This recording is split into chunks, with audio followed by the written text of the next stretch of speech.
sons that are in this room here, I think all look up to our fathers as heroes, and I can, honestly say that I do consider my father my greatest hero.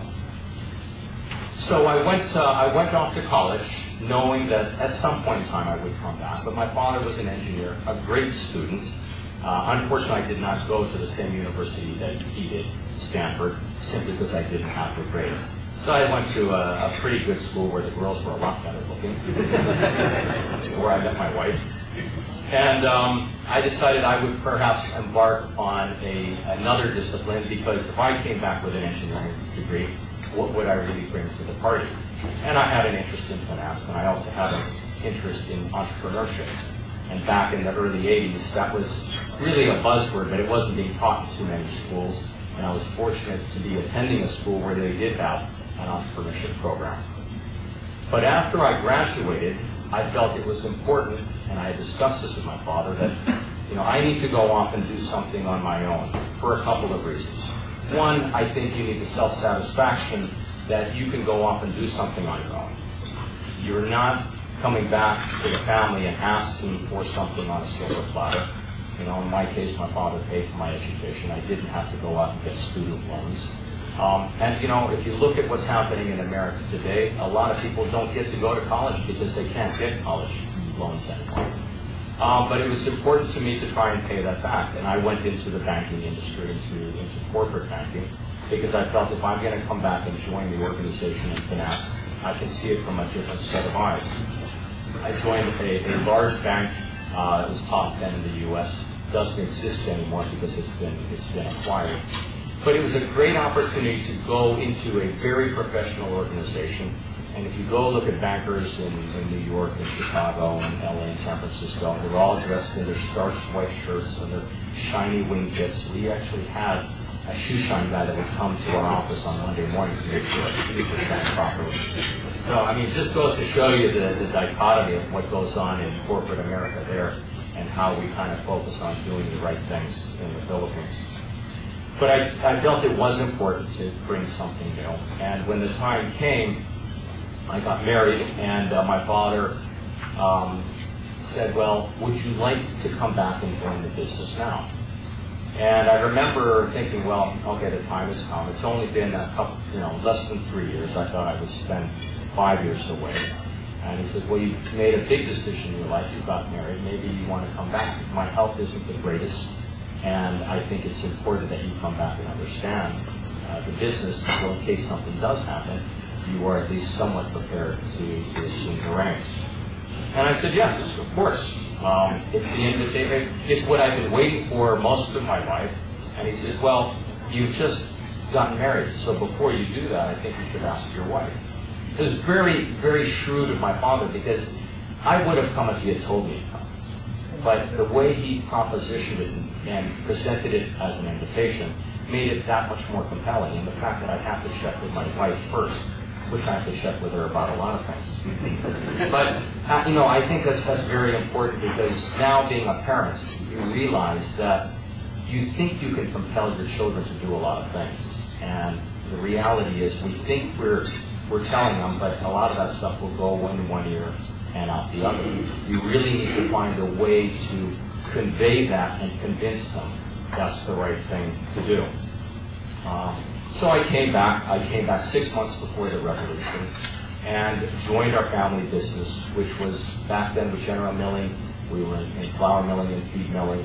We were also in yeast, we were in snack foods. We were in a full variety of businesses.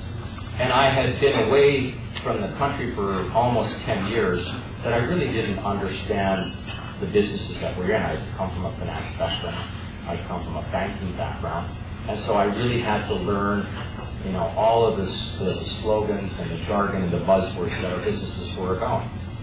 And I came back to a situation where I had 5 uncles and 8 other cousins working in the business. I have a younger sister and brother, but they were still studying at the time.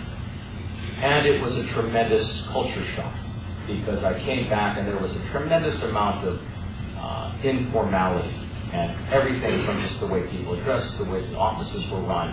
I think traditional family businesses that maybe have not gone to the next level in terms of the infrastructure that they put. And I came in, I joined the business in the finance department, and I started there. But for those of you who recall, back to February of 1986, shortly after the revolution and the first Aquino administration was installed, we were then settled with a series of labor strikes. If you recall, you could not strike during martial law, and labor had been suppressed for many years. We, like many other companies, were saddled with some very intense strikes. And the way we as a family business managed our labor relations is we hired lawyers to deal with that. Now, I really wasn't in labor relations or human resources, but I kind of asked myself, why would you hire someone who gets paid by the hour to resolve something quickly? He has no motivation or incentive to do so. And so I decided I would try and get involved. I went to the picket line, tried to negotiate with the union officers, and it was very belligerent. I decided to break the picket line, come back and see how our employees were doing inside the facility. And of course, you know, it was very tense because we had not incurred strikes in so long. People didn't know how people would behave.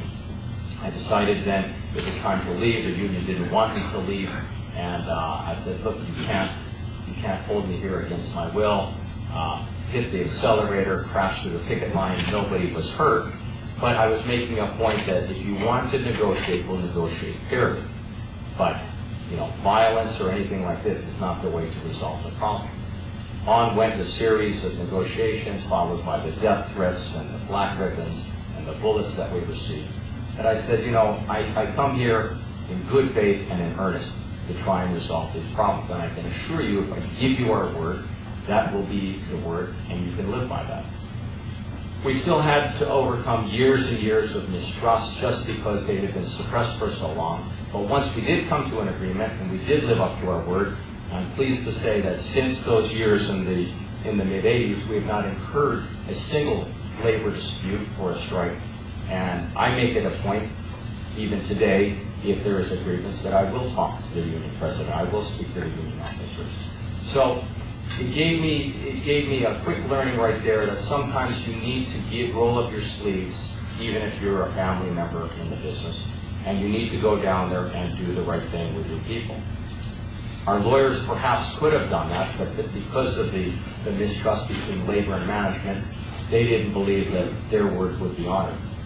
It was also, I think, a very stressful situation because when I told my father what had happened, I didn't understand the significance of the black ribbons and the bullets, because for those who don't know, the third stage in that process is the barong.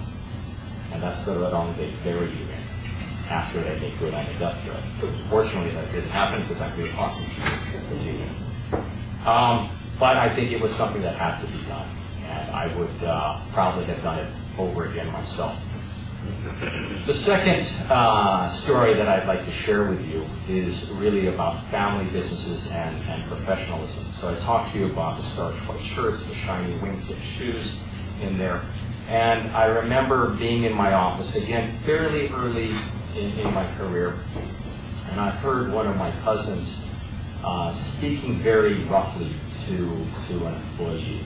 And incidentally, after we started the PDA team, I always thought that the term employee was degrading. And since we had a basketball team, I said, you know, let's call our employees team members. You know, you hear about Walmart calling all of their employees associates. And I took a page out of their playbook. So we refer to our employees as team members. So I heard my cousin dressing down a team member, and, you know, quite abruptly. And finally I heard this, you know, don't you know who I am? I'm thinking to myself, well, of course he knows who he is. But so I walked around, I said, well, no, who are you?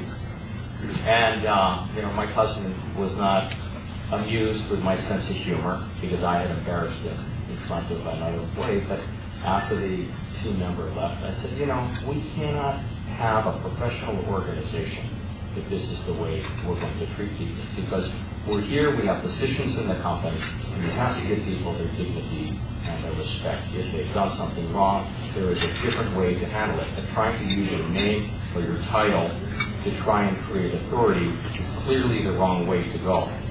We need to leave our surnames and our positions and check the egos at the door. This obviously did not sit well with a lot of my cousins because, as I've seen in many family businesses, and we experienced this, there is a fair amount of nepotism, and there's a different set of rules. There's a different set of rules for employees, and a different set of rules for family members. In those situations when that happens, where is the fairness in an organization if the boss gets to come in at 9 o'clock when everyone else is expected to be there at 8 o'clock? So it was something that didn't sit well because for years there was a double standard in our organization. And I came back, I had this discussion with my father, and he says, you know, you're a little bit too eager now. You've got to kind of slow down your approach in how you're dealing, especially with family members. And I just had a hard time. I'm always in a rush wanting to do something, and what was one of the things that I never really accepted, that was the way that a family member would treat a person in our organization. Fast forward that, they say that the problem with family businesses is that families grow faster than the business. And like many other family businesses, we did have a division of our businesses, and part of the family took over General Milling, and we took Alaska and some other businesses. And it is a challenge because when it is, let's say, two brothers running a business, you have probably a good meeting of the minds, but then they get married, so then you have wives or brothers, you have in-laws, more commonly referred to as outlaws, and then they have kids, and everyone wants their kid to be president of the organization.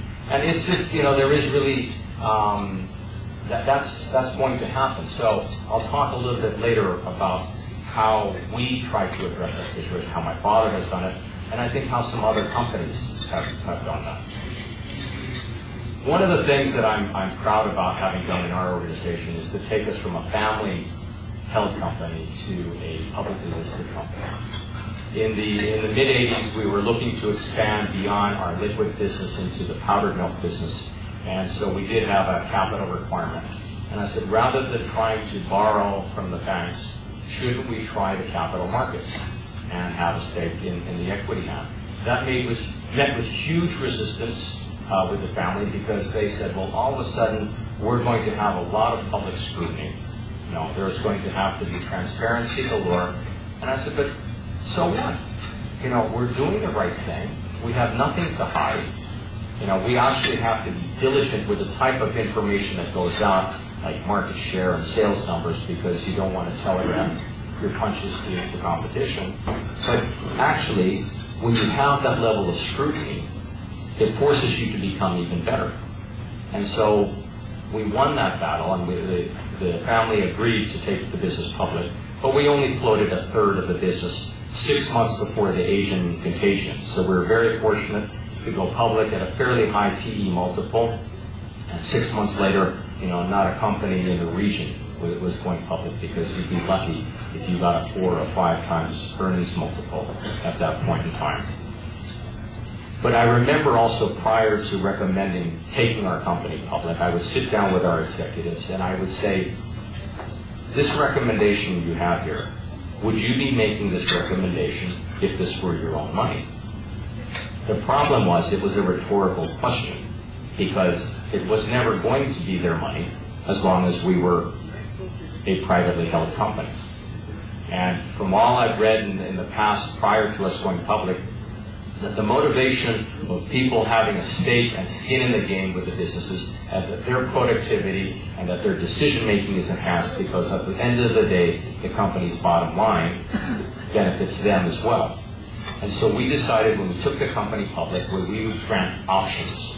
We would grant options initially just to our senior executives, and we would grant it to various levels. And we would grant these every 3 years so that they would have a lockup in the company. They could begin to build a nest egg, and the company's fate would also determine, to some extent, part of their fate.